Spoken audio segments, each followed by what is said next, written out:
عم تكلمت على ماليزيا مثلا، اذا معناتها ماهوش سي با زي ريفيرونس، ما نقدرش نقول هذه. لكن حقيقه كاين هناك عندنا عده سنوات وحنا يعني ناضل يعني ونحاول اننا نوجه الحكومه فيما يخص الاستثمارات يعني للقطاعات يعني الحساسه والقطاعات الاستراتيجيه. ناخذ مثلا قطاع السياحه، تكلمت على قطاع السياحه.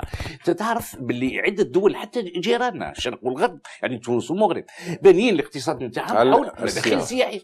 قطاع الفلاحه هو قطاع اكثر، يعني هذا هو الصح، يعني اكبر استثمار يكون في قطاع الفلاحه. لكن ان السياسات التي مرت يعني من خلال يعني البرامج الحكوميه ان السياسات كانت غير ناجعه. لماذا؟